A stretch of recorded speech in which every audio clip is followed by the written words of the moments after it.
ప్రజలు గెలవాలి, రాష్ట్రం నిలబడాలి, భవిష్యత్తు బంగారు బాటలో నడవాలని మా ఉద్దేశం. ఈ రోజు ఇక్కడ ప్రత్యేకమైన పరిస్థితి మీరు ఒకసారి చూడండి. నా జీవితంలో రైల్వే కోడూరులో ఎప్పుడు తెలుగుదేశం పార్టీ సింబల్ లేకుండా 45 ఏళ్లలో ఎప్పుడూ లేదు పార్టీ పెట్టిన తర్వాత. అవునా కాదా తమ్ముళ్ళని అడుగుతున్నా. ఒక పక్క శ్రీధర్ జనసేన గాజు గ్లాసు, ఇంకో పక్కన కిరణ్ కుమార్ రెడ్డి గారు బీజేపీ కమలం పువ్వు గుర్తు. అంటే తెలుగుదేశం పార్టీ లేదంటే మీరు అర్థం చేసుకోవాల్సింది, ఇక్కడ తెలుగుదేశం పార్టీ త్యాగం చేశాం. జనసేన జన సైనికులు చాలా నియోజకవర్గాల్లో త్యాగాలు చేశారు. బీజేపీ జాతీయ పార్టీగా ఉండి వాళ్ళు త్యాగాలు చేశారు. మా త్యాగాలు ఈ రాష్ట్రం కోసం, మీ భవిష్యత్తు కోసం అని చెప్పి నేను మీకు తెలియజేస్తున్నా. అలాంటి సందర్భంలో మేము వస్తే మమ్మల్ని విమర్శించే నైతిక హక్కు నీకు ఎక్కడుందని అడుగుతున్నా. మీ చెల్లెల్ని నువ్వు ఉపయోగించుకున్నావా లేదా అని మిమ్మల్ని అడుగుతున్నా. మీ తల్లిని ఉపయోగించుకున్నావా లేదా అని అడుగుతున్నా. ఇప్పుడు ఎందుకు దూరం అయ్యారో సమాధానం చెప్పమని అడుగుతున్నాను. అంటే ఉపయోగించుకోవడం, వదిలేయడం అలవాటైన వ్యక్తి ఈ జగన్మోహన్ రెడ్డి గారు అని చెప్పి నేను మీకు తెలియజేస్తున్నా. ఈ రోజు ఆయన మాట్లాడింది పులివెందల కల్చర్ అంట, రాయలసీమ కల్చర్ అంట, కడప కల్చర్ అంట, మేము ఎగతాళి చేస్తున్నామంట. ఎవరయ్యా నువ్వు చెప్పడానికి? నేను పుట్టింది ఈ గడ్డ మీదనే పుట్టా. నేను రాయలసీమ వాసిని. కిరణ్ కుమార్ రెడ్డి గారు ఈ గడ్డ మీదనే పుట్టాడు, ఈ జిల్లా వాసి. మాకంటే నీ చరిత్ర ఎక్కువ ఉందా అని అడుగుతున్నా. సమాధానం చెప్పమని ఛాలెంజ్ ఇస్తున్నా. ఇంకో పక్కన మీరు చూస్తే అంతఃపుర కలహాలు, కుటుంబ కలహాలు. ఇక్కడ కూడా మీరు ఒక విషయం గుర్తుపెట్టుకోవాలి. ఆ ఇంట్లో జరిగే గొడవలు మన మీద నెట్టేసి సానుభూతి తెచ్చుకోవాలని దుర్మార్గమైన వ్యక్తి ఈ జగన్మోహన్ రెడ్డి అని చెప్పి నేను మీకు తెలియజేస్తున్నా. వాళ్ళ ఇంట్లో మీరు ఒకసారి ఆలోచించండి. వివేకానంద రెడ్డి, రాజశేఖర్ రెడ్డి రామలక్ష్ములుగా ఉండేవాళ్లు. అన్న ఏం చెప్తే తమ్ముడు చేసేవాడు. నేను అడుగుతున్నా, వివేకానంద రెడ్డి ఎమ్మెల్సీగా ఓడించింది జగన్మోహన్ రెడ్డి, భాస్కర్ రెడ్డి, అవినాష్ రెడ్డి. అవునా కాదా తమ్ముళ్ళు అని అడుగుతున్నా. మీరు కూడా ఓటేశారు, అప్పుడు ఎమ్మెల్సీకి ఓటేశారు. అవునా కాదా? ఓడించి తర్వాత వివేకానంద రెడ్డి చాలా స్పష్టంగా అవినాష్ రెడ్డికి ఎంపీ ఇవ్వకూడదు, అవసరమైతే ఆ సీట్ ని వివేకానంద రెడ్డికి ఇవ్వాలి, లేకపోతే నాకు ఇవ్వలేకపోతే షర్మిలాకి ఇమ్మని చెప్పి గట్టిగా ఫైట్ చేస్తే భరించలేక, ఓర్చుకోలేక వివేకానంద రెడ్డి పైన దాడి చేసి చంపేశారే. అదే ఆయన కూతురు అడుగుతా ఉంది సమాధానం చెప్పమని. అంటే కుటుంబం అంతా వాడుకున్న తర్వాత ఏ విధంగా ఎలిమినేషన్ చేశారో మీరు ఒక్కసారి ఆలోచించండి. ఇంకొక విషయం ఇది కూడా మీరు గుర్తుపెట్టుకోవాలి. ఎందుకంటే ఒక వ్యక్తి కావాలని అక్కలు, చెల్లెళ్ళు, అన్నలు, తమ్ముళ్ళు, తాతలు, అవ్వలను మాట్లాడుతూ మనల్ని మోసం చేసే దగాకోరు ఈ జగన్మోహన్ రెడ్డి అని చెప్పి మీకు తెలియజేస్తున్నా. నేను అడుగుతున్నా, తల్లి గొప్పనా? కొత్తగా వచ్చిన భార్యతో ఇచ్చేసి తల్లికి పూర్తిగా అన్యాయం చేసింది నువ్వు, మమ్మల్ని మాట్లాడుతున్నావు. అంటే ఇక్కడ ఒక విషయం గుర్తుపెట్టుకోండి. అవినాష్ రెడ్డి మేనత్త జగన్మోహన్ రెడ్డి గారి అత్త, ఆయన భార్య తల్లి. అదే మారిగా భారతి గారి మేనత్త అవినాష్ రెడ్డి గారి తల్లి కుండ మార్పిడి. ఈ జిల్లా వాళ్ళకందరికీ తెలుసు, రాష్ట్రమంతా తెలియాలి. మీ కుండ మార్పిడి చేసుకున్నాక, మీ తండ్రి చనిపోయినాక మీ కుటుంబంలో గొడవలు రాష్ట్ర గొడవలు కాదు. రాష్ట్రం వేరు, మీ కుటుంబం వేరు. ఆ గొడవలుంటే మీరు తేల్చుకోండి, కానీ మా మీద తోయిద్దని గట్టిగా హెచ్చరిస్తున్నానని చెప్పి కూడా నేను మీకు తెలియజేస్తున్నా. నేను ఈ విషయాలు మీకు ఎందుకు చెప్పానంటే, ఇతను ప్రతి ఒక్క ఎలక్షన్ లో ఏదో అమాయకుడిగా ఫేస్ పెట్టి మోసాలు చేసి తర్వాత ఘోరాలు చేసే ఘరానా అంతకుడు కాబట్టి మీకు ఈ విషయాలు చెప్తున్నా. దయచేసి ప్రతి ఒక్కరూ ఈ విషయాలు గుర్తుపెట్టుకోవాల్సిన అవసరం ఉంది. ఇక్కడికి వచ్చినప్పుడు నేను ఒకటే ఈ రైల్వే కోడూరులో మిమ్మల్ని అందరినీ కోరుతున్నా. ఈరోజు పవన్ కళ్యాణ్ గారు ఇక్కడ ఉన్నారు. నిస్వార్థంగా ఆయన రాజకీయాల్లోకి వచ్చాడు, రాష్ట్రం కోసం పనిచేస్తున్నాడు. నేను మిమ్మల్ని కోరేది ఒకే ఒక కోరిక. ఇక్కడ జనసేన అభ్యర్థి శ్రీధర్ గారు ఉన్నారు.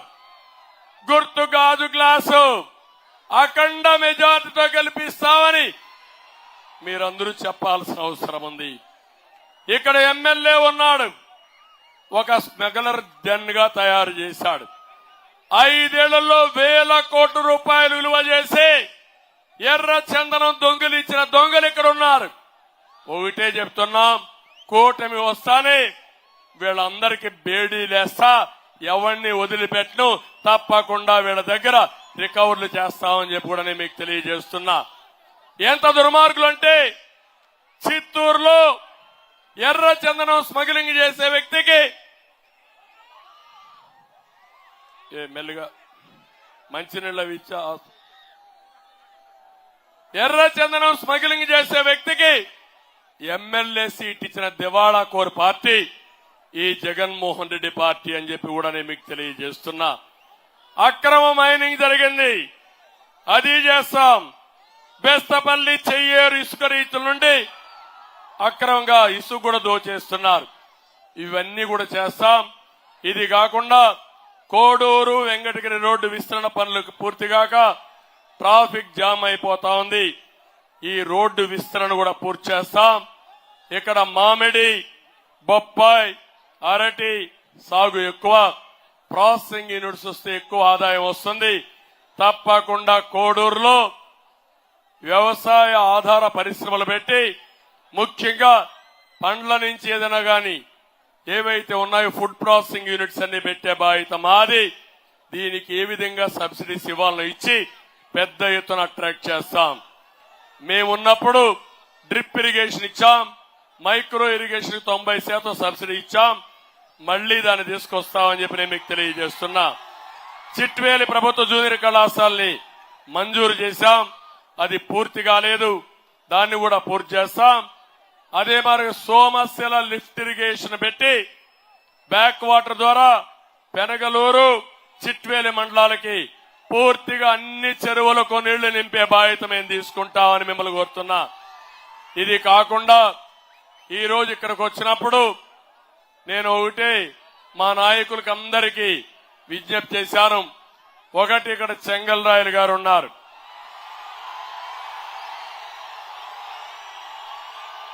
ఒక సీనియర్ నాయకుడు. 2019లో రాజంపేటలో పోటీ చేసిన అభ్యర్థి కొన్ని కారణాల వల్ల ఈరోజు అక్కడ పాలకొండరాయుడి కుమారుడు బాలసుబ్రహ్మణ్యానికి ఇచ్చాం. ఆయన్ని ఎంపీగానే పెట్టాలనుకున్నాం. ఎప్పుడైతే కిరణ్ కుమార్ రెడ్డి గారు వచ్చారో అడ్జస్ట్మెంట్స్ లో ఆయనకు అక్కడ ఇవ్వాల్సి వచ్చింది. నేను ఒకటి ఆయనకు హామీ ఇస్తున్నా, గట్టిగా పనిచేయండి, పనిచేసి గెలిపించండి. మీ నాయకత్వాన్ని ఎప్పుడు గౌరవిస్తాం. తప్పకుండా రాబోయే రోజుల్లో ఇక్కడే చెప్తున్నా, ఆయనకు సముచితమైన న్యాయం చేసే బాధ్యత మాదని మీ అందరికీ హామీ ఇస్తున్నా. అదే మాదిరిగా ఇక్కడ కాన్స్టిట్యున్సీ ఇన్ఛార్జిగా రూపానందరెడ్డి గారు ఉన్నారు. ఆయనకు కూడా చెప్తున్నా, ఈ నియోజకవర్గంలో మీరు, చెంగల్రాయలు, విశ్వనాథం గారు, మీరందరూ కలిసి ఎట్టి పరిస్థితుల్లో కూడా అఖండ మెజారిటీతో జనసేన అభ్యర్థిని, బీజేపీ అభ్యర్థిని గెలిపించమని మిమ్మల్ని కోరుతున్నా. తమ్ముళ్ళు, ఇక్కడ 3 పార్టీలు కూడా విజ్ఞప్తి చేస్తున్నా. తెలుగుదేశం, జనసేన, బీజేపీ గెలిపే ధ్యేయంగా పనిచేయాలి. ఎంత ఉత్సాహంగా మీరున్నారో అంత ఉత్సాహంతో ఓట్లు ట్రాన్స్ఫర్ కావాలి. ప్రతి ఒక్క ఓటు ఇక్కడ సైకిల్ లేదని ఎవరూ అధైర్యపడకుండా తెలుగుదేశం పార్టీ అభిమానులు, ఓటర్లు, కార్యకర్తలు ప్రతి ఒక్క ఓటు పార్లమెంటుకి ఒక అనుభవం ఉండే వ్యక్తి, సమర్థవంతమైన వ్యక్తి, రాజంపేట పార్లమెంటుకు న్యాయం చేసే వ్యక్తి కిరణ్ కుమార్ రెడ్డి గారిని గెలిపించండి. ఎమ్మెల్యేగా శ్రీధర్ గారిని గెలిపించండి.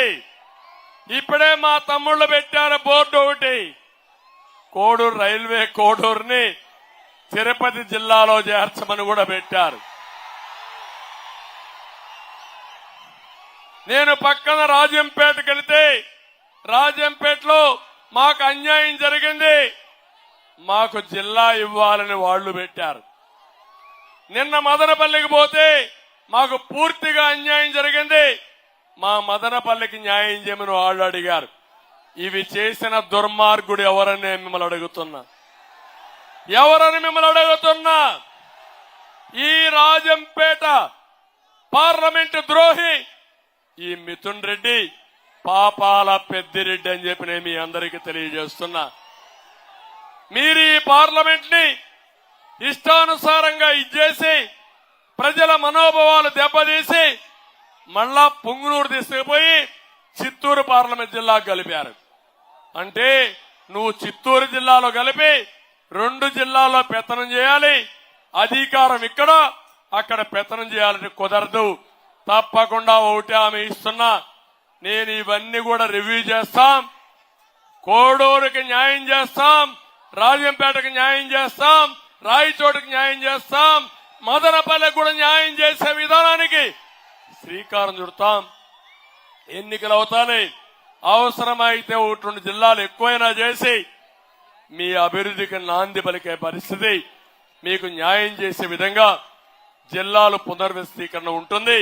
అది కూడా చేయిస్తామని చెప్పి నేను మీకు అందరికీ తెలియజేసుకుంటూ మరొకసారి అందరినీ కోరుతున్నా, గట్టిగా చప్పట్లు కొట్టి కూటమి అభ్యర్థులు గెలిపిస్తామని, 14 రోజులు రాత్రింబగుళ్ళో పనిచేస్తామని, గెలుపు మనదేనని గట్టిగా సంకల్పం చేయాల్సిందిగా మరొక్కసారి కోరుకుంటూ అందరికీ నమస్కారాలు.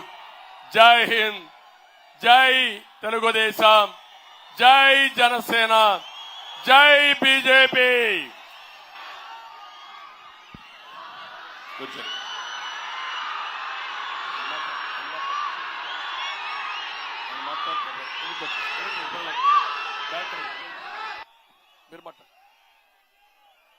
మీరు